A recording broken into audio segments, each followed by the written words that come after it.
वंशी विभूषितिकरान्नवनीहृदाभात् पीताम्बरादरुणबिम्बफलाधरोष्ठात् पूर्णेन्दुसुन्दरमुखादरविन्दनेत्रात् कृष्णात् परं किमपि तत्त्वमहं न जाने। बर्हापीडं नटवरवपुः कर्णयो कर्णकारं बिभ्रद्वासः कनककविसंवेजयन्तीं च मालां रन्ध्रान् वेणुरसुधररथया पूरयन् गोपवृन्दैर्वृन्दारण्यं सपदि हरणं प्राविशद्गीतकीर्तिः। दौर्भ्यां व्रजन्तं व्रजमदनुमिव सन्तं ह्वालितः प्रोलसन्तं मन्दं मन्दं वहन्तं मुरलिमधुरं कृष्णचरणारविन्दे। नीलाम्बुजस्यामलकोमलाङ्गं सीतासमारोपितवामभागं पाणौ महासायकचारुचापमो नमामि रामं रघुवंशनाथं।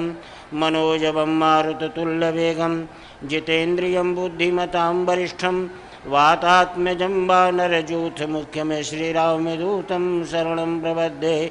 अतुलितबलधामं स्वर्णशैलाभदेहं दनुजवनकृशानुं ज्ञानिनामाग्रगण्यं सकलगुणनिधानं वानराणामधीशं रघुपतिप्रियभक्तं वातजातं नमामि। गुरुर्ब्रह्मा गुरुर्विष्णुर्गुरुदेवो महेश्वरः गुरुः साक्षात् परब्रह्म तस्मै श्रीगुरुवे नमः। वृंदावन बिहारी लाल की। उपस्थित सर्वांतर्यामी कन्हैया जी, धर्म सम्राट परम पूज्य स्वामी करपात्री जी महाराज, शक्ति स्वरूपा देवियों, भक्त मंडली, हमारे श्रीमद् भागवत की कथा के आधार पर सम्राट कर्मयोगी परीक्षित के जीवन यात्रा का आज तृतीय दिवस है और ये तृतीय दिवस की जो यात्रा है संसार रूपी विशाल भवसागर से चल रही है। आप जानते हैं, हम जानते हैं कि यात्रा के मार्ग विभिन्न प्रकार के होते हैं और विभिन्न प्रकार के मार्गों के आधार पर मुंडे मुंडे मतिर्भिन्ना तुंडे तुंडे सरस्वती, जितने भी प्रकार की मानव होते हैं, कोई ज्ञान प्रधान होता है, कोई भक्ति प्रधान होता है, कोई आस्तिक होता है, कोई नास्तिक होता है। विभिन्न प्रकार के जैसे उनके मस्तिष्क में भाव भरे हों, उनके आधार पर वो अपनी जीवन यात्रा करते हैं और उन्हीं मार्गों का वो चयन भी करते हैं। और जैसा मार्ग होगा, आवश्यक नहीं है कि वैसी मंजिल बन जाए। मंजिल तो अपने तरीके से उसका एक वास्तु निर्माण अलग होता है, उसकी एक कला अलग होती है। आपके मार्ग बदल सकते हैं, चलने वाला राहगीर बदल सकता है, लेकिन मंजिल कभी नहीं बदलती है। राम धाम पराजातम काम धामो चरुच्यते कामी यत्रेन प्रमायातम नास्तिको रौरवम जतः। नास्तिक आस्तिक बन जाए, आस्तिक नास्तिक बन जाए, लेकिन राम धाम काम धाम नहीं बनेगा, न काम धाम राम धाम बनेगा। मंजिल तो यथावत रहती है। तो अपने अपने मार्गानुसार आदमी अपनी मंजिल पर यात्रा करता है। यदि मनुष्य के जीवन में अग्रगामी सकुशल संत हुआ, सहगामी सुंदर वाणी वाला मित्र हुआ और पैर वाला यदि सेवक हुआ, तो निश्चित है कि राह में चलने वाले राहगीर की यात्रा सफल हो जाएगी, वो तुरंत अपनी मंजिल पर पहुंच जाएगा। हमारे सदग्रंथों में, शास्त्रों में बताया है कि जदम जाते न प्रबादि मंध्यानाम नारणमम परिमस्मताम। जब नाव में जाते हैं तो ये भवसागर की यात्रा कैसी है, तो ये विभिन्न प्रकार के जो मार्गों का वर्णन किया है, इसी प्रकार एक जलयान का मार्ग भी होता है, जिसमें जल के द्वारा लोग इस पार से उस पार उतरते हैं और जुड़ जाते। लोग पगडंडी भी होती हैं, नेशनल हाईवे भी होती हैं, विभिन्न प्रकार के मार्ग होते हैं। तो जितने भी बड़े बड़े भोगी लोग होते हैं, उनका मार्ग होता है नेशनल हाईवे। उसमें किसी भी प्रकार की दुविधा, दुख, दर्द, पीड़ा कुछ भी ना हो और वो अपनी मंजिल को प्राप्त करना चाहते हैं, ये उनकी मानसिकता होती है। लेकिन जब पगडंडियों पर चलना है तो भोगी नहीं चल सकते। भोगी पगडंडियों पर चलना काम योगियों का है। योगी लोगों ने अपने पगडंडियों का चयन किया है, जहाँ बहुत सक्रिय रास्ता है, कंट का किरण मार्ग है, विभिन्न प्रकार के कांटे कीड़े सब प्रकार के हैं, लेकिन वो अपने विभिन्न प्रकार के शारीरिक प्रामाण्य को कष्ट देते हुए अपनी मंजिल को प्राप्त कर पाते हैं। बस ये योगी और भोगी की यात्रा में अंतर होता है। सम्राट कर्मयोगी एक बहुत बड़े कर्मयोगी थे। इनका मार्ग कैसा था? इनका भवसागर का मार्ग था, जलयान था, विशाल भवसागर रूपी समुद्र से पार करते हुए जाते। लेकिन जब समुद्र में चलेंगे तो फिर नाव होनी चाहिए। एक प्रश्न यहाँ पैदा होता है। तो हमारे श्रीमद् भागवत में वर्णन किया है कि संसार के विशाल भवसागर, संसार के विभिन्न प्रकार के लोगों ने भवसागर का वर्णन किया है। जैन दर्शन में कहा है कि शरीर माहु नावेत्ति। हमारे जैन दर्शन में कहा है कि शरीर नाव मावेत्ति, जीवो बुच्चय नावियो, संसारो अर्णवो वेत्ति, जम तरंती मनीषिणा। तो यहाँ भी वर्णन विभिन्न प्रकार के जो दर्शन फिलॉसफी के सदग्रंथ हैं उनमें विभिन्न प्रकार के लोगों ने जलयान को भी स्वीकार किया है और जलमार्ग को भी स्वीकार किया है। उस जलमार्ग से जाने के लिए संसार के विशाल भवसागर में श्रीमद् भागवत रूपी नाव में और मुसाफिर बनकर के सुखदेव सम्राट कर्मयोगी परीक्षित जी बैठे हैं। अब रही नाविक की जरूरत, तो सुखदेव जी स्वयं नाव खो रहे हैं और नाव खो करके इस पार से उस पार ले जा रहे हैं, दुख से सुख की ओर ले जा रहे हैं, सुख से दुख की ओर ले जा रहे हैं, स्वर्ग से नरक की ओर, नरक से स्वर्ग की ओर, प्रवृत्ति से निवृत्ति की ओर, निवृत्ति से प्रवृत्ति की ओर, योग से भोग की ओर और भोग से योग की ओर। हमारे जीवन में इतने तमाम किनारे हैं कि इन किनारों का यदि वर्णन किया जाए तो आदमी भ्रमित हो जाएगा, अवर्णित हो जाएगा कि किस किनारे का क्या अर्थ होता है। इसलिए आर्मण्यम सर्वदम अज्ञाता सुकर्मो कर्म विधीयते। न मालूम आदमी को कर्म से सुकर्म के तट पर जा रहा है या सुकर्म से कुकर्म के तट पर जा रहा है, कहाँ जा रहा है। तो श्रीमद् संसार रूपी विशाल भवसागर में श्रीमद् भागवत रूपी नाव में सम्राट कर्मयोगी परीक्षित के मुसाफिर हैं और सुखदेव जी महाराज नाविक हैं। अब नाव में किस बात की जरूरत है? तो यत्रम जाति प्रमूढ़मानानाम, यत्रम जाति, इतनी बातें तैयार हो गई ना। अब आगे क्या चाहिए कि यत्रम चानीन प्रमूढ़मानानाम दंडम तत्रैन विधीयते। अब नाव में दो डंडा चाहिए जो केवट के हाथों में होते हैं और वो ऐसा ऐसा वो करते हैं। तो धर्म कर्म समव्याता दंडौ तत्रैन विधेयताम। तो वो हमारे श्रीमद् भागवत रूपी नाव में धर्म और कर्म के दो डंडे लगे हैं और जिनको सुखदेव जी रूपी केवट उनको खे रहा है। ये उपमा उपमेय अलंकार के साथ श्रीमद् भागवत का एक आंतरिक रहस्य है जिसे समझना जरूरी है। यदि इसको हम और आप नहीं समझ पाएंगे तो कथा सुनने की आपकी आदत पड़ी रहेगी, हमारी सुनाने की पड़ी रहेगी। दक्षिणा लेके हम चले जाएंगे और नमस्कार करके तुम चले जाओगे, खाली हाथ हम गए और आप गए, ना आपको कुछ मिला ना हमें मिला। इसलिए अंतरंग भाव को समझना बहुत ही आवश्यक हो जाता है। अगर इस आवश्यक तो आप पवित्र हो या न हो, आप धन्य हो या न हो, पर हम अपनी वाणी से, क्षुद्र वाणी से कुछ कह के हम अपने आत्मा को बोध तो लगा सकते हैं कि हमने कहा, अपनी सौदा बेची। दुर्भाग्य अगर आपने स्वीकार कर लिया तो हम बड़े प्रसन्न होकर घर में जाएंगे, हमारी पत्नी भी प्रसन्न हो जाएंगी। क्यों कि जब जाएंगे और लदे भाई जाएंगे तो पत्नी नाराज़ होगी कि काहे नहीं बिकी सौदा, कहाँ घूमत रहे बाजार में, इतनी लोग लेके आ गए तो उतनी वापस लेके आ गए, घर में किलकिल पैदा होगी। इसलिए हम अपने मन को हल्का करने के लिए श्रीमद् भागवत के बहिरंग स्वरूप को न देख करके आपके अंतरंग भाव पर ले जा रहे हैं कि हमने कुछ दे दिया, हम तो खाली हो जाएं, बाकी आप जानो, आपका काम जाने, अपने घर की किलकिल तुम जानो, हमें तुमसे क्या मतलब है। तो जब तक हम अंतरंग भाव को नहीं समझेंगे तो श्रीमद् भागवत रूपी नाव में धर्म और कर्म के डंडों को सुखदेव जी खे रहे हैं और खेते हुए इस पार से उस पार ले जा रहे हैं। अब प्रश्न केवल इतना होता है कि कभी कभी तूफान आता है समुद्र में, और जब वो तूफान आता है तो नाव डगमगा जाती है, और वो तो नाव कम डगमगाती है, नाव में बैठने वाले ज़्यादा डगमगा जाते हैं, और तुम्हारे डगमगाने से तुम्हारा आधार भी डगमगा जाता है। यही तो सबसे बड़ी विचित्र व्यवस्था होती है। तो प्रामाण्य अधिकृतो जाता नैव प्रंदे न क्रमात्मनम। तो कहने का तात्पर्य होता है कि सावधानतया बैठना चाहिए। जब हम डगमगा जाएं, हम भ्रमित हो, डगमगाने का मतलब होता है भ्रमित होना, डगमगाने का अर्थ होता है कि भ्रमित होना, और जब हम भ्रमित हो जाएं, हमारी आस्था कहीं से टूट जाए, हमारा विश्वास कहीं से टूट जाए, कहीं पर लग जाए, राम मंदिर की जगह हम हनुमान मंदिर जाने लगें, हनुमान मंदिर की जगह हम कृष्ण मंदिर जाने लगें, कृष्ण मंदिर की जगह हम देवी जी के मंदिर जाने लगें, ये डगमगाना जब हमारा हो जाए तो डगमगाने में भी आपका दोष नहीं। डगमगाते कौन है? अगल बगल वाले लोग। अगल बगल वाले आपको इतने पीछे लगे हैं, इतनी दीक्षा मंत्र दे रहे हैं कि आप अपने आउट ऑफ कंट्रोल हो जाएंगे आप, और वो लोग आपको इतना डगमगा देंगे, इतना डगमगा देंगे कि आप आस्था से बढ़ के अनास्था के पुजारी हो जाएंगे। एक दो मित्र थे, एक राम भक्त थे, एक हनुमान भक्त थे। हनुमान भक्त ने देखा कि मेरा मित्र रोज़ अगल बगल वाली बात है, रोज़ राम मंदिर जा रहा है। कहने लगे, काय भैया रोज़ राम मंदिर जा रहे हो, अनमने काय हो तुम, अनमने क्यों हो? माँ कारण का है, घर में कौन किलकिल है?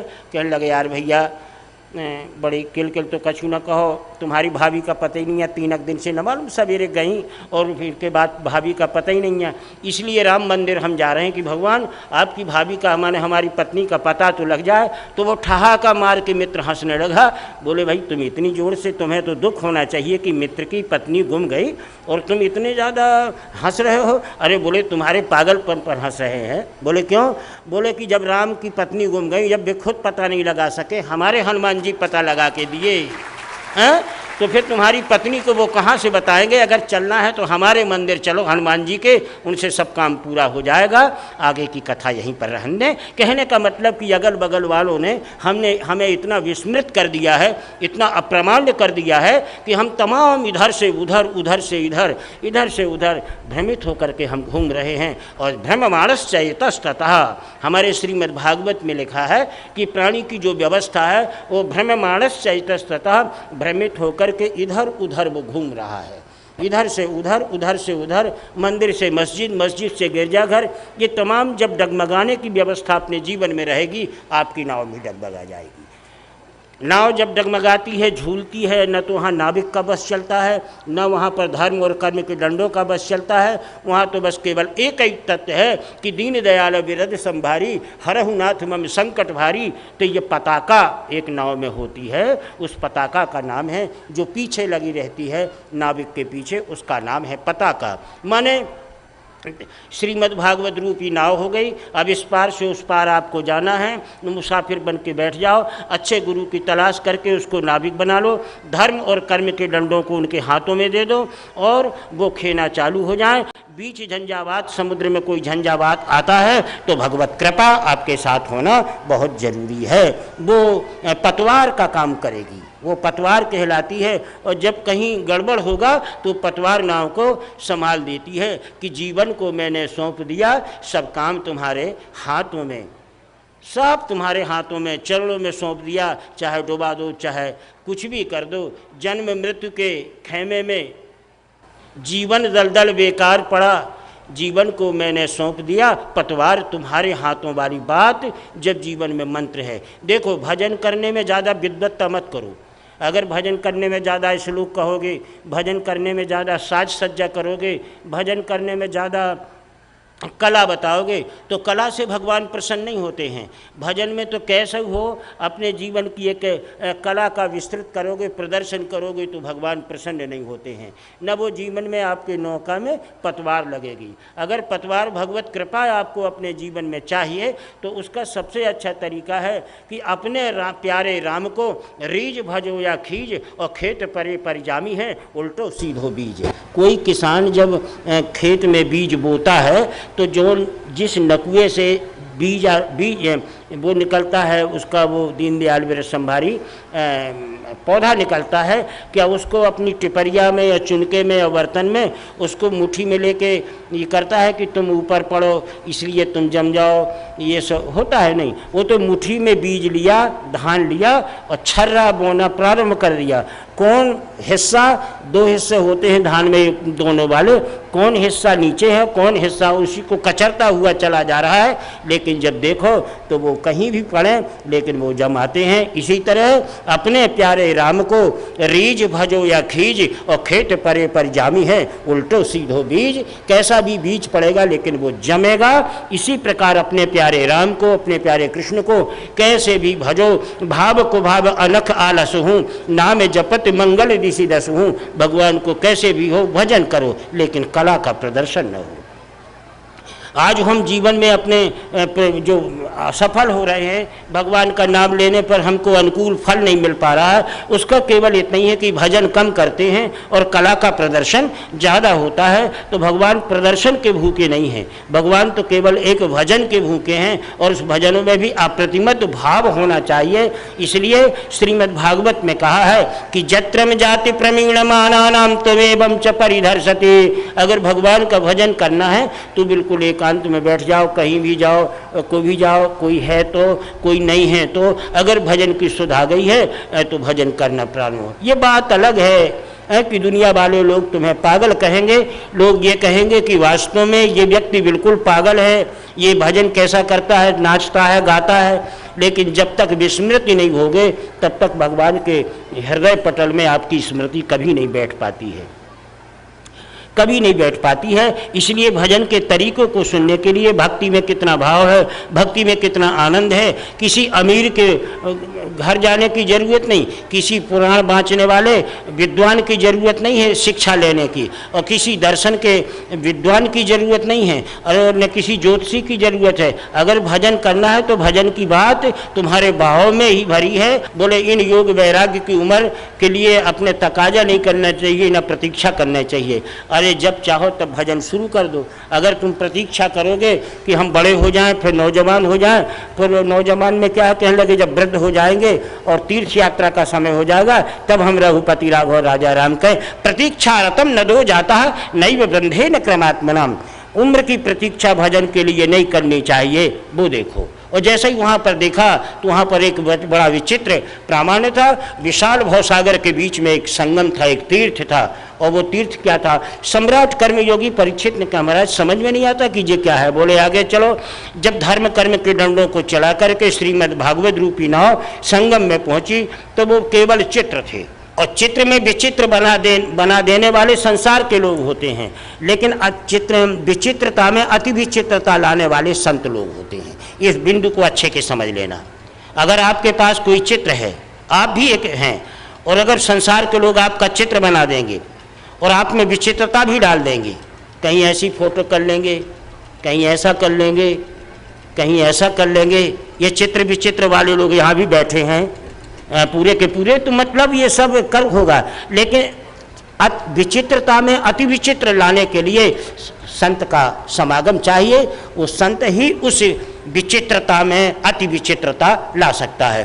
कहने का मतलब ये होता है कि चित्र होता है, विचित्र होता है, ये मौन होते हैं, लेकिन अगर उस चित्र में हंसाना है, चित्र यदि बोलना है, तो उसके लिए तो संतों की कृपा हो जाए तो उससे क्या होगा कि आपके घर में जो मरी हुई मूर्ति रखी है वो भी बोलने लगेगी, वो भी आपसे बातचीत करने लगेगी।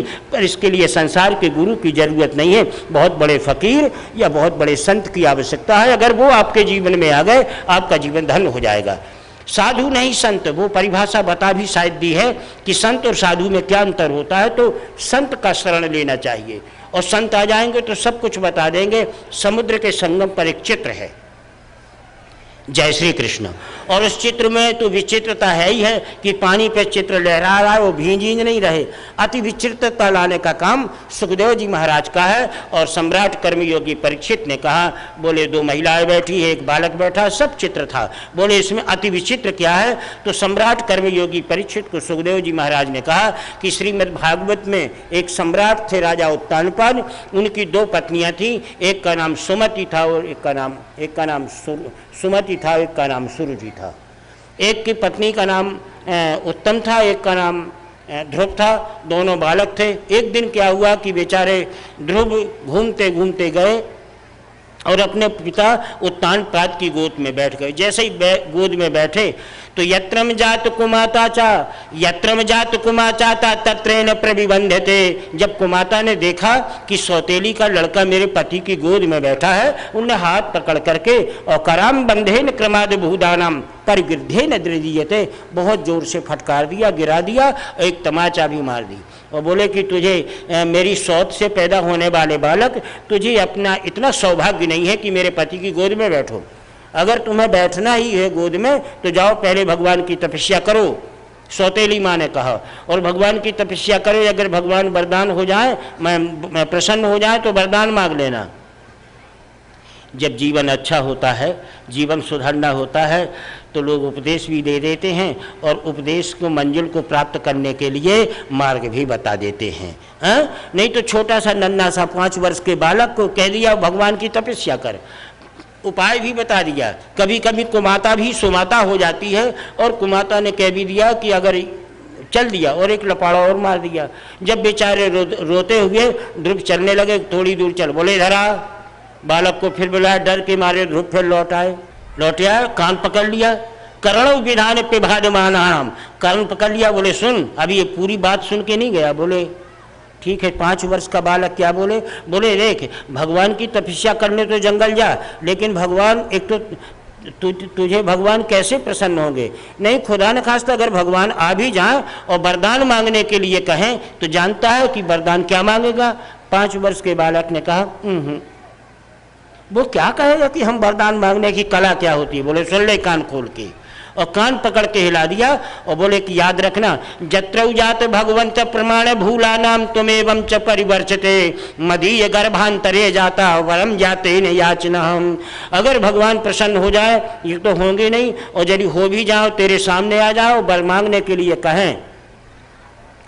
कितना अच्छा गुरु मिला, कितना अच्छा उपदेश मिला, काम भी बता दिया, मार्ग भी बता दिया, लक्ष्य भी बता दिया, सब बता दिया। तो वरदान मांग लेना कि मुझे एक ही केवल वरदान दे दो, नार्थ धर्मम च कामम च मोक्षम नैव परमात्मनाम। और पगले भूल, फिर थोड़ी दूर चला गया मैं कि नार्थ धर्मम च कामम च मोक्षम नैव परमात्मनाम। न अर्थ मांगना, न धर्म मांगना, न काम, न मोक्ष, न पुरुषार्थ चतुष्टय, कुछ भी नहीं मांगना। मांगना तो केवल इतना ही कि मेरे गर्भ से पैदा, मैं अपनी सौतेली माँ के गर्भ से पैदा हूँ, और जब मेरे गर्भ में तू आएगा, मुझसे पैदा होगा, तो राजा उत्तानपाद की गोद में बैठने का अधिकार तुम्हें प्राप्त होगा।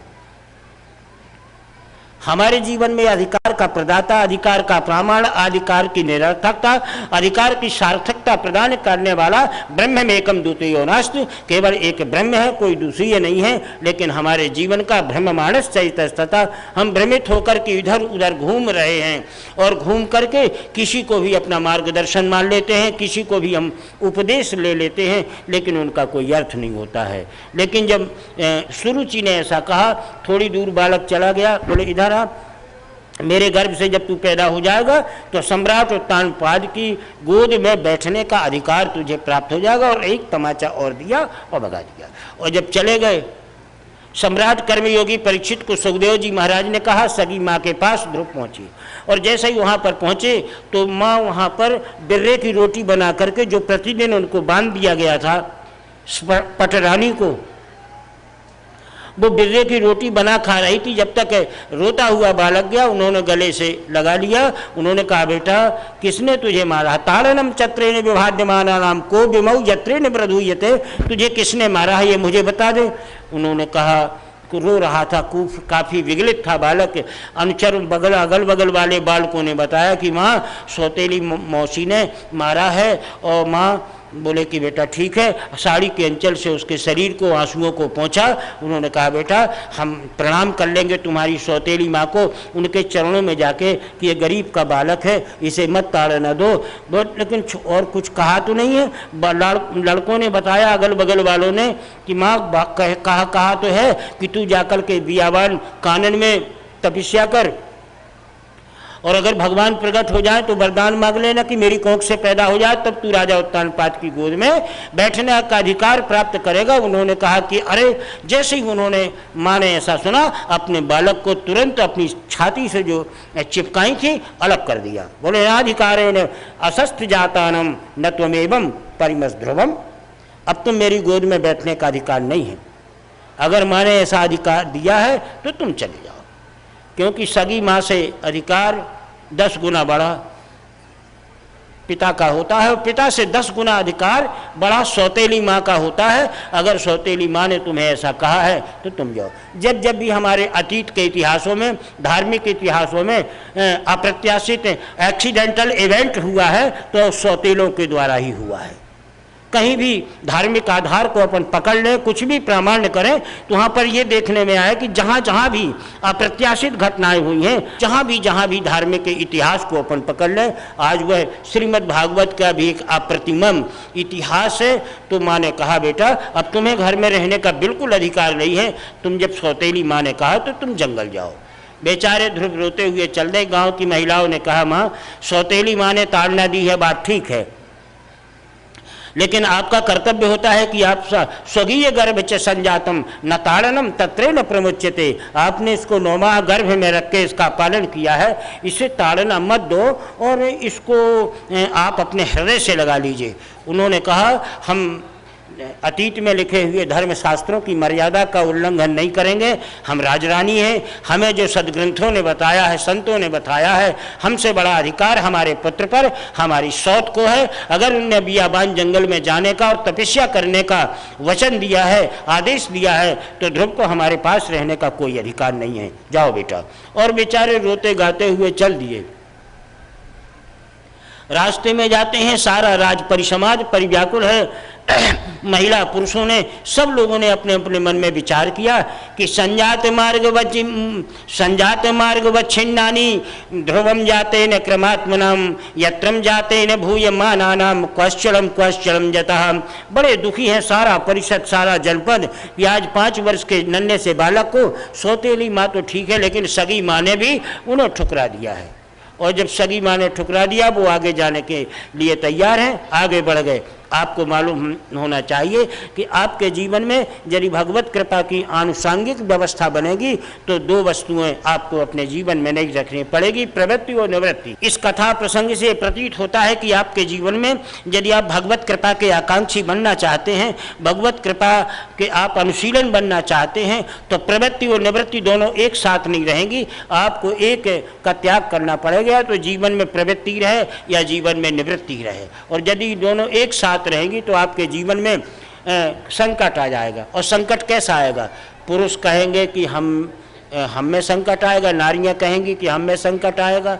अयोध्या का राम और वृंदावन का कृष्ण कहेगा क्या हमका संकट में आए? तो चाहे वो अयोध्या के राम हो, चाहे वो वृंदावन के कृष्ण हो, चाहे मृत्युलोक की नारी हो, चाहे मृत्युलोक के नर हो, यदि आप प्रवृत्ति और निवृत्ति दोनों के पुजारी रहेंगे तो आपके जीवन में संकट आएगा। भगवान जो नारायण है वो मर्म का पुजारी है, और जो नारी है वो धर्म की पुजारिणी है, और जो हम और आप नर हैं वो कर्म प्रधान होते हैं। तो नर कर्म प्रधान, नारी धर्म प्रधान और नारायण मर्म प्रधान होते हैं। अब जब प्रवृत्ति और निवृत्ति तीनों के पास जाएगी तो नारायण को मर्म संकट होगा, नारियों को धर्म संकट होगा। हम लोग कभी कभी बोलने नहीं लगते कि भैया करें क्या, बात तो चलनी थी, सब कुछ होना था, लेकिन अब क्या करें, बड़ी धर्म संकट में फंस गए हैं। अब न उगलत बने न लीलत बने, बड़ी भयंकर संकट है, धर्म संकट में फंस गए हैं, वो धर्म संकट है। लेकिन आज तक जीवन में किसी ने ये नहीं कहा कि हम मर्म संकट में फंस गए हैं, किसी ने ये नहीं कहा कि हम कर्म संकट में, जो कुछ भी बौछार है माताओं के ऊपर है, चूँकि नारियाँ धर्म प्रधान हैं, नर कर्म प्रधान हैं और नारायण मर्म प्रधान हैं। तो न तो कोई नर की बात करता और न कोई मतलब नारायण की बात करता। जब भी कभी कोई संकट आता है तो कह देते हैं धर्म संकट में फंस गए, माने नारियों के उस अनुपम श्रृंगार को ही धर्म संकट कहते हैं। कहाँ है कभी आज तक आपने कर्म संकट, मर्म संकट कहाँ है? अगर कर्म संकट वाली बात कह दोगे तो समझ लो कि सब काम गड़बड़ हो जाएगा, मर्म संकट वाली बात कह दोगे तो ये गड़बड़ हो जाएंगे, सब हो जाएंगे। लेकिन कोई नहीं, बिचारियों को जो धर्म प्रधान नारी है उनके आभूषण को कह देते हैं लोग धर्म संकट में पड़ गए भैया, न उगलत बने न लीलत बने, सब कुछ क्या बताएं, अब कुछ समझ में नहीं आता है, करें क्या क्या न करें। ये धर्म संकट वाली स्थिति का प्रामाण्य है। तो तात्पर्य केवल इतना है कि ध्रुव बियाबान जंगल में जा रहे हैं और ये धर्म संकट वाली जो बात है अपने जीवन में शब्द है। 5 वर्ष का बालक जंगल में जा रहे हैं, माँ सौतेली माँ ने उन्हें भेज दिया है। सगी माँ का कहना यह है कि हम अपनी राजकीय और अतीत के धर्म ग्रंथों की मर्यादा का हनन नहीं करेंगे। बालक को जाना चाहिए, जब सगी सौतेली माँ ने अधिकार दिया है बालक चला जाए। और बालक जब वहाँ से जाने के लिए तैयार है, तत्राभूतम प्रमाणवादानाम, तो जब तक आपके जीवन में प्रवृत्ति रहेगी तब तक सहारा रहेगा, और जब आप निवृत्त हो जाएंगे तो आप बस बेसहारा हो जाएंगे। तो बालक के न माँ गई साथ में, न पिता गए, न भाई गए, न उत्तम गए, कोई भी साथ में नहीं गया, केवल एक नंगा बालक और सीधा साधा सा चला जाता है। जब चला जाता है तो आपको ये बात हमारे सदग्रंथों में बताया है कि जब तक आपके जीवन में सहारा है तब तक भगवान का किनारा रहेगा। ध्रुव के चरित्र का आप बियाबान जंगल में जा रहे हैं, झाड़ियाँ पड़ रही हैं, लड़ैया बोल रहे हैं, विभिन्न प्रकार के अपशब्द अपशकुन हो रहे हैं, और जंगल में प्रवेश कर लिया। न मालूम 5 वर्ष के बालक को कौन सा संकट आ जाए। तो जब भगवत कृपा होती है तो न धर्म संकट आता, न कर्म संकट, और न मर्म संकट आता है। जब भगवत कृपा अगर आपके जीवन में हो जाए, भगवत कृपा कैसे हो? भगवत कृपा होने का केवल एक ही तरीका है, जब तक आपके जीवन में सहारा है तब तक श्याम सुंदर का किनारा रहेगा। आपको कभी सहारा नहीं देंगे। अगर उनका सहारा लेना है तो आप बिल्कुल बेकिनारा प्रवृत्ति से अलग हो जाइए, आप बिल्कुल बिलैया के बच्चे बन जाइए। बंदर के बच्चे बनने की जरूरत नहीं। जब तक आप बंदर के बच्चे बनेंगे जब तक आपको संकट आता रहेगा, आप स्वयं दौड़ के बंदर के पेट में चिपक जाएंगे। और यदि बिलैया के बच्चे बनेंगे तो माँ के सहारे रहेंगे। बिलाड़ आके कब हमें खा ले जाए ये तुम्हारे ऊपर जिम्मेवारी है। माँ अपने नन्हे से बच्चे को बड़ी जिम्मेवारी से रखते हैं बिलैया कि कहीं बिलाड़ आके मेरे बच्चे को खा ना जाए, और बच भी जाते हैं। तो जब तक आपके जीवन में सहारा है तो श्याम सुंदर का किनारा रहेगा, और जब वो आप बेसहारा हो जाएंगे तो श्याम सुंदर का सहारा आपको नहीं रहने देंगे, उनका सहारा आपके जीवन में आ जाएगा। और संसार के रचयिता के सहारे में बड़ा अंतर है। संसार के सहारे में कहीं भी आप विगलित हो सकते हैं, रिपट सकते हैं, गिर सकते हैं, और फ्रैक्चर भी हो जाएगा, अस्पताल में भर्ती भी हो जाएंगे। ये संसार के सहारे की बात है। और जब परब्रह्म परमात्मा का सहारा है वहाँ कोई फ्रैक्चर वाली बात नहीं है। वहाँ तो न कभी अस्पताल की बात आएगी, न कभी प्रमाण आएगा। आपके जीवन में कभी कोई संकट आने की बात नहीं है। तो परमात्मा का सहारा आपके जीवन में होना बहुत आवश्यक है। लेकिन परमात्मा के सहारा को लेने के लिए संसार पे आश्रित ना रहें। आप संसार में रहें, बात बहुत अच्छी बात है। आप काम करो, कामी बनो, क्रोधी बनो, लोभी बनो, मोही बनो, इससे हमारा हमें कोई एलर्जी नहीं है।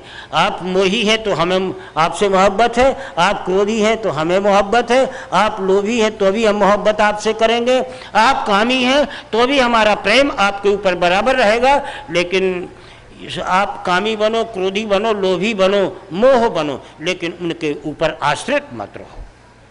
बस फर्क केवल इतना है, उन पर आश्रित मत रहो। आश्रित रहोगे तो लोभी रहोगे, अगल बगल रहोगे, लोभ के अगल बगल। यदि कामी रहोगे तो काम के अगल बगल रहोगे। यदि आप क्रोधी रहोगे तो क्रोध के अगल बगल रहोगे। क्रोधी बनना बिल्कुल ठीक है, लेकिन क्रोध की पालकी में बैठना गलत है। लोभी बनना बिल्कुल ठीक है, लेकिन लोभी की पालकी में बैठना बहुत गलत है। तो सवाल इस बात का है कि उसमें लोभी बन जाओ पर लोभ की पालकी में मत बैठो, कामी बन जाओ, काम की पालकी में मत बैठो, मोही बन जाओ, आपको डिग्री मिल जाएगी, उपाधि मिल जाएगी, पर मोह की पालकी में मत बैठो। तात्पर्य केवल इतना है कि संसारो अर्णवो वेत्ति, संसार एक विचित्र विशाल भवसागर है। इस भवसागर में आप सब कुछ रहें, लेकिन उसका अनुगमन मत करें। यदि आप उसका अनुगमन करेंगे तो परिणाम ये हो जाएगा कि आप सेवक बन जाएंगे। जिसका अनुगमन करेंगे वो मालिक बन जाएगा, और जो आप अनुगमन करेंगे आप उसके सेवक बन जाएंगे। तो आप क्रोधी बने रहो, लेकिन क्रोध का अनुगमन मत करो। जिस दिन आप क्रोध का अनुगमन करेंगे उसी दिन आपका सारा अस्तित्व जीवन का समाप्त हो जाएगा। तो काम, क्रोध, मद, लोभ इस संसार का एक प्रामाण्य वात्सल्य स्वरूप है, इससे हम विलग नहीं हो सकते, लेकिन इसके ऊपर इसका अनुगमन न करें। ये दोनों बातें भिन्न अलग अलग हैं। आप क्रोधी हैं, बात बिल्कुल ठीक है, गुस्सा आपको आती है, आप पत्नी के ऊपर भी क्रोधित होते हैं, परिवार के ऊपर होती हैं, अगल बगल केवल में पड़ोसियों के ऊपर क्रोधित होते हैं, लेकिन आप क्रोध की पालकी से में नहीं बैठेंगे तो निरंतर निश्चित है कि कुछ दिन के बाद आपका क्रोध मित्र शांति में परिवर्तित हो जाएगा। ये सबसे बड़ा उदाहरण है।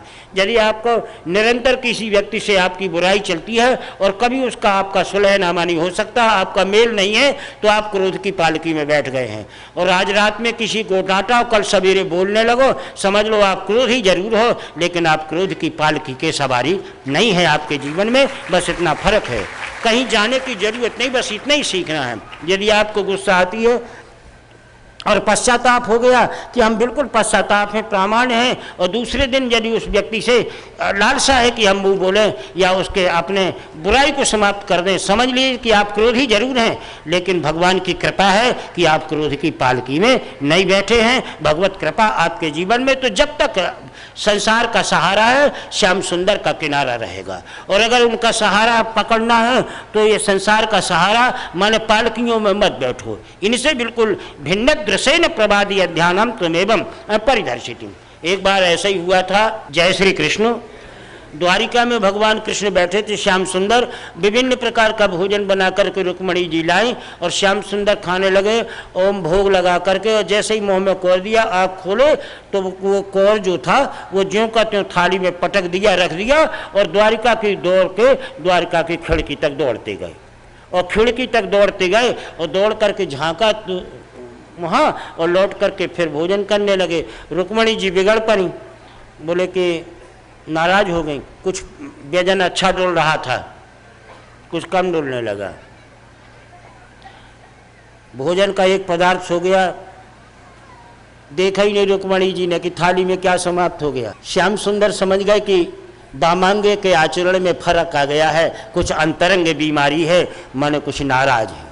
पत्नी रोज आपको भोजन परोसती है और जौन दिन कह दे कि बिटिया कमला अपने बाप को भोजन तो लगा दे, मैं अपने दूसरे काम में लगी हूँ, समझ जाना ये दार्शनिकता है, फिलॉसफी है, समझ जाना कहीं ना कहीं कोई विसंगति है, कहीं ना कोई स्थिति बिगड़ गई है। उसको मनाने का प्रयास अपने जीवन में होना चाहिए। तात्पर्य केवल इतना है कि अपशब्देन मार्गाविच्छिन्नानि तत्रेण प्रविदर्श्यते।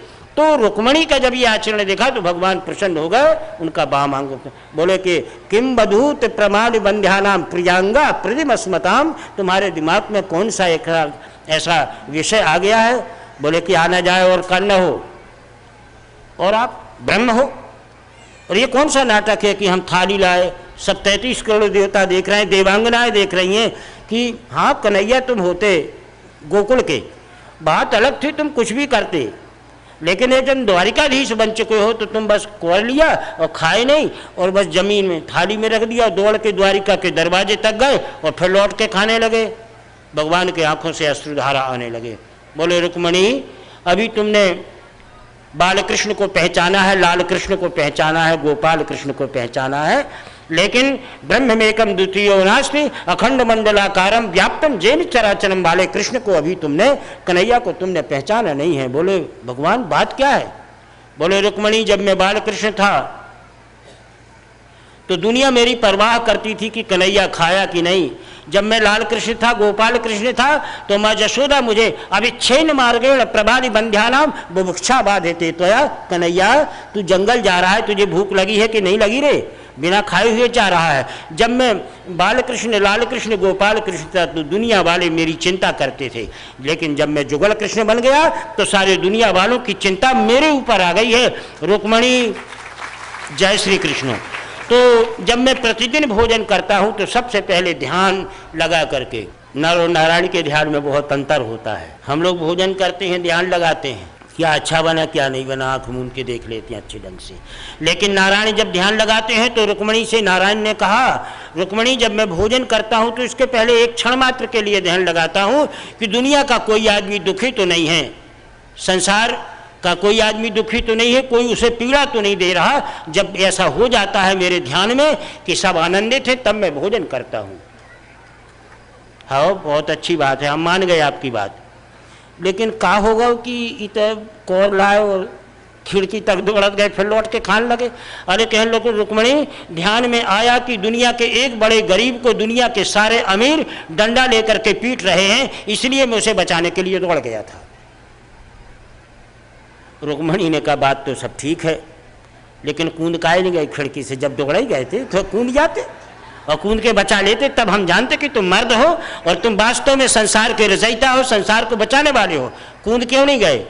डर लगा कि द्वारिका की खिड़की से कैसे कूदे, कैसे उसको बचाएं। अरे बोले रुक्मणी, मुझे भयाक्रांते न प्रमाद विविधा नाम। जारे विचित्र व्यवस्था है पति पत्नी के संवाद में। जब परमात्मा दुखित होते हैं, सारे संसार का विनाश करना होता है, तो कोई हथियार कड़ियाल नहीं लेते हैं। वो तो आंखों में तनी हुई बालों की जो दो भौं हैं उनको थोड़ा तिरछी कर देते हैं, सारा संसार महाप्रलय के रूप में परिवर्तित हो जाता है। वो भयभीत होगा रुक्मणी। तो बोले कूद क्यों नहीं गए? हम ये आलो बालों की भौहें नहीं जानते, कूद जाते। उन्होंने कहा रुक्मणी, मैं कूदना ही चाहता था हमें गरीब को अमीरों से बचाने के लिए, लेकिन कूदना ही चाहता था, तब तक मैंने देखा कि मारने वालों को वो गरीब स्वयं उल्टा करके मारने लगा और गाली देने वालों को स्वयं गाली देने लगा। तो जब गाली देने वालों को स्वयं गाली देने लगा, मारने वालों को स्वयं वो पत्थर मारने लगा, तो मेरे समझ में आई कि जब वो अपनी रक्षा करने में स्वयं समर्थ है, तो मुझ जैसे दीनानाथ को उस दीन की कोई ज़रूरत नहीं है, इसलिए मैं खिड़की से लौट आया।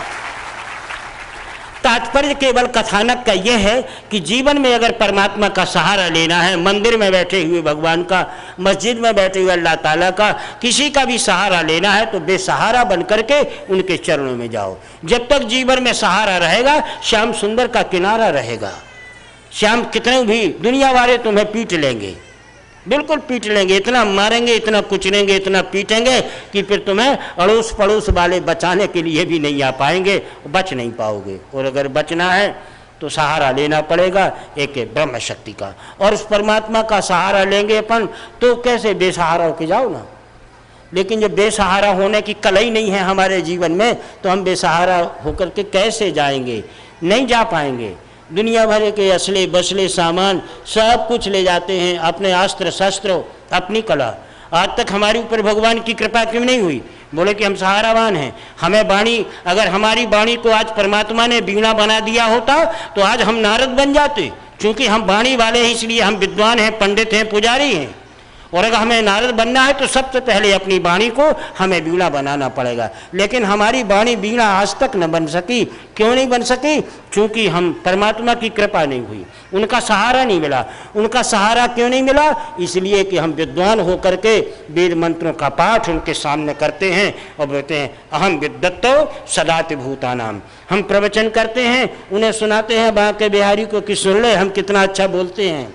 उनने कहा बोलते रहो, वाणी वाणी रहेगी, पर याद रखो इस अहंकार में तुम्हारी वाणी कभी वीणा नहीं बन सकेगी और न तुम सहारे पे आकर के श्याम सुंदर का आश्रय पार कर सकोगे। चाहे कोई विद्वान हो, चाहे कोई संगीतज्ञ हो, चाहे कोई कितना भी प्रकांड विद्वान हो, चाहे कोई कितना भी प्रखर वक्ता हो, उसकी प्रखर वक्ता की सार्थकता वाणी में नहीं है। अगर उसकी वाणी जिस दिन वीणा बन जाएगी तो वो विद्वान भी नहीं रहेगा, और जब वीणा हाथ में आ जाएगी तो हम नारद भी बन जाएंगे। और जब नारद बन जाएंगे तो सारे संसार के लोग हमारे पास उपदेश लेने के लिए आएंगे। ये हमारे और आपके जीवन की सार्थकता है। सम्राट कर्मयोगी परीक्षित को सुखदेव जी महाराज ने बताया कि अत्रम जात प्रमाण बीना नाम तत्रेन प्रमदस्मताम। ध्रुव बेसहारा होकर चला गया, कोई सहारा नहीं, प्रसंग को मोड़ दो, वहीं चले जहाँ पहले थे। तो जैसे ही गए तो बियाबान जंगल में पहुँचे, भगवान का भजन करने लगे, भगवान राम राम करने, क्या करने, कुछ तो ज्ञान नहीं था 5 वर्ष के बालक को। और धीरे धीरे से ज्ञान हुआ, और ऐसा विचित्र ज्ञान हुआ कि एक संत मिल गए। संत कौन मिलेगा? दुनिया को कुमार्ग से या सही मार्ग पर या उपस्थित जगह पर पहुँचाने वाले संत ही तो लोग होते हैं। अगर दुनिया में संत ना होते तो सब कुछ भस्म हो जाता। एक हिंदी के कवि ने कहा है कि काम क्रोध मद लोभाग्नि, काम क्रोध मद लोभाग्नि, ये काम क्रोध मद लोभ अग्नि है, सारे संसार में धधक रही है, लगी है। लोगों ने कहा फिर जहां आग लगती है वहां कुछ बचता नहीं है, बच क्यों गया? तब कवि ने कहा है कि आग लगी संसार में, उड़ी उड़ी परत अंगार, और संत न होते जगत में तो जल मरता संसार। सारा संसार जल करके खाक हो जाता। कामाग्नि, क्रोधाग्नि, लोभाग्नि, मोहाग्नि सब लगी है, लेकिन आग अपना काम कर रही है, और सींचने वाले सींच रहे हैं, ऐसे विश्व में संत है। मिल गए नारद जी, गोद में बैठा लिया, संत अपनी गोद में बैठा लो, समझ लो कि भगवत कृपा हो गई। इसलिए संत का कभी अपमान नहीं करना दरवाजे से।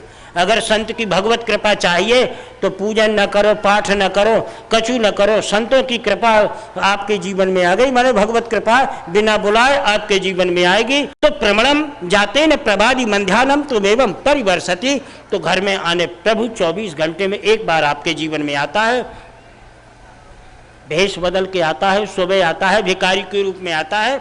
इसलिए कभी भी यदि नारी को अपने धर्म की रक्षा चाहिए, नर को अपने कर्म की रक्षा चाहिए और स्वयं नारायण को अपने मर्म की रक्षा चाहिए, तो घर में आए हुए भिखारी को कभी वापस मत करो और उसको अनगिनत मत मानो। स्वयं जाकर के आप कितने भी धनाढ़, कितने भी करोड़पति हों, लेकिन भिखारी को भीख आपकी पत्नी को ही देनी चाहिए। आपकी अमीरी, आपके वैभव, आपकी संपन्नता, कभी कोई भी दुनिया के कितने शत्रु लग जाए, कभी भी उसमें कमी नहीं आएगी। ये हमारे सदग्रंथों का एक अनवरत वाक्य है।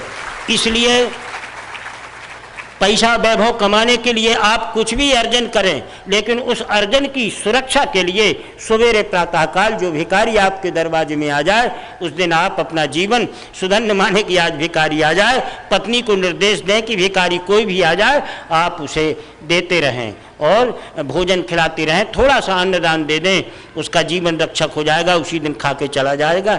अरे काय को सारे विश्व का नियंता है, सारे विश्व को खिलाता है। अगर भिखारी बनकर के आपके दरवाजे में आ गया, इसका मतलब वो कंगाल नहीं है।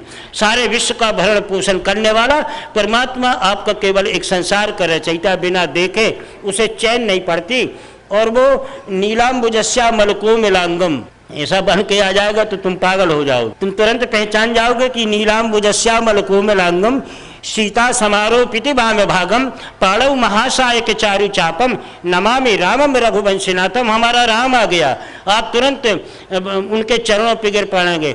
मोहल्ला पड़ोस को बुलाओ, हमारे घर में राम आ गया है, दुर्दशा हो जाएगी, बड़ी विपत्ति हो जाएगी। प्रभु की बंशी विभूषित करा नवनीर दावत इस रूप में नहीं आएगा, लेकिन तुम्हें बिना देखे उसे चैन नहीं पड़ती है। इसलिए अमीर से गरीब बन करके, दानदाता से भिखारी बन करके रोज आपके घर दरवाजे पर ड्यूड़ी बचाता है। मैया भूख लगी है, दरवाजे खड़ा है तेरा भिखारी, अगर 2 मुट्ठी दाना हो मैया तो दे दे। कितने प्यारे आवाज से सारे विश्व का जन्मदाता आपको मैया कह रहा है, सारे विश्व का पालन करता भिखारी बन के दरवाजे में खड़ा है।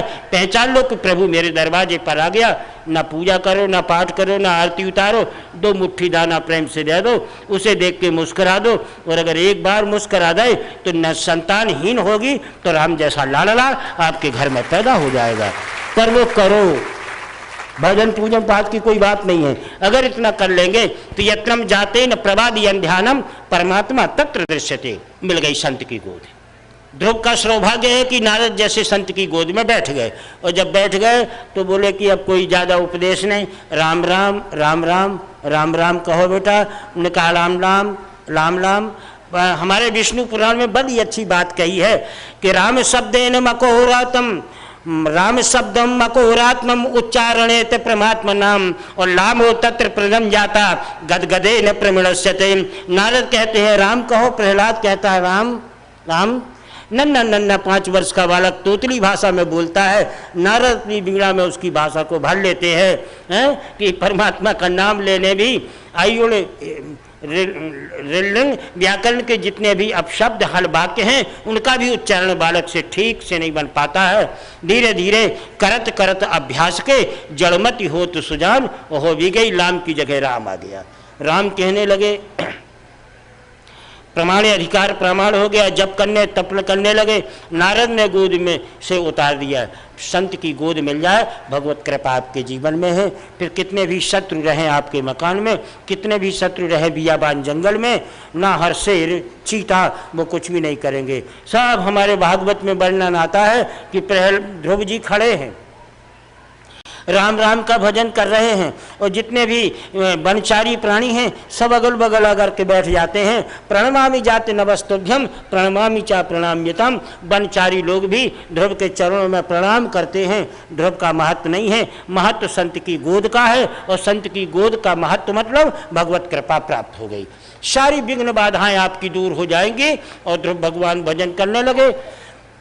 एक दिन भगवान भी आ गए, और भगवान भी आ गए, बोले कुछ मांग ले।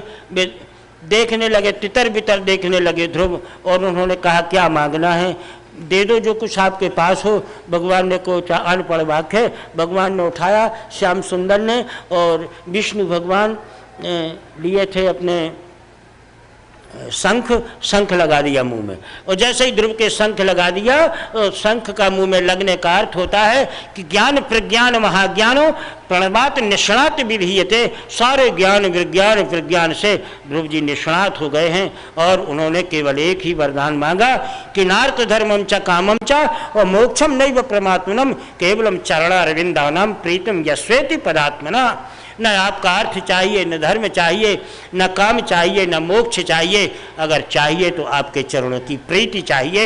यही वरदान मुझे आप दे दें, अगर देना है आपकी कृपा है। भगवान का प्रमाण, संतों का सत्संग और ध्रुव की इतनी अनुपम कृपा रही। सम्राट कर्मयोगी परीक्षित को सुखदेव जी महाराज ने बताया कि ये इनकी इस कथानक से सिद्ध होता है कि यदि आपके जीवन के चित्र में यदि कोई विचित्रता है, वो निर्जीव है, और निर्जीव को सजीव बनाना है, माने अति विचित्रता लाना है, तो वो तो संतों का काम है।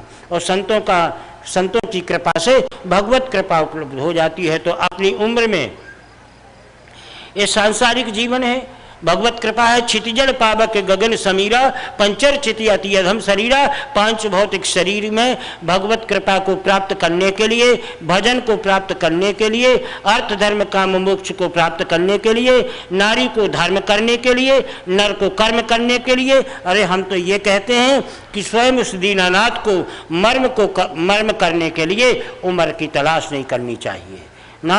जिस क्षण ज्ञान आ जाए नारी को कि हमें धर्म करना है, नारी धर्म प्रधान है, धर्म करे।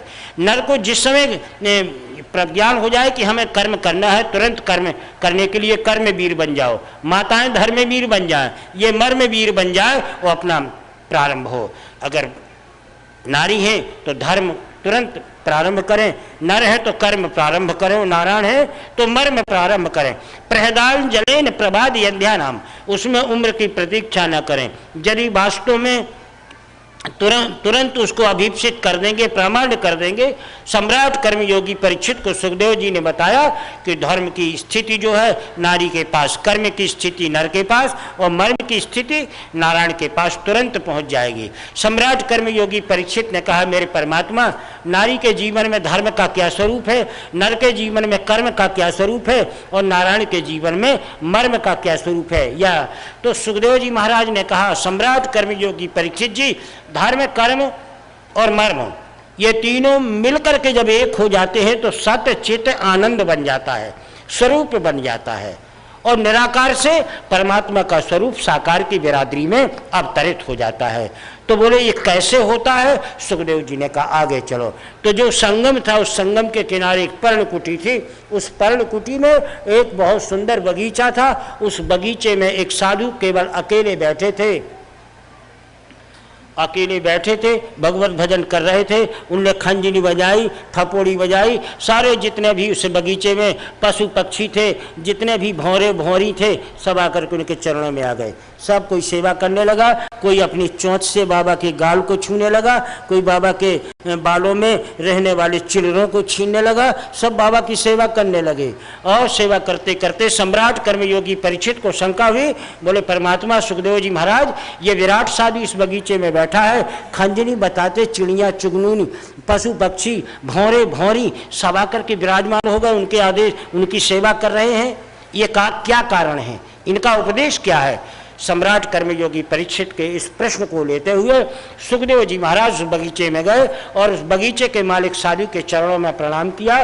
बोले साधु ने पूछा आपका परिचय? बोले मैं सुखदेव हूँ, मुझे लोग परमहंस कहते हैं। ये सम्राट कर्मयोगी परीक्षित है, राहगीर हैं, अपनी मंजिल को जा रहे हैं। संसार के विशाल भवसागर पर श्रीमद् भागवत रूपी नाव में बैठाल करके धर्म और कर्म के डंडों के द्वारा इसे हम उस पार ले जा रहे हैं।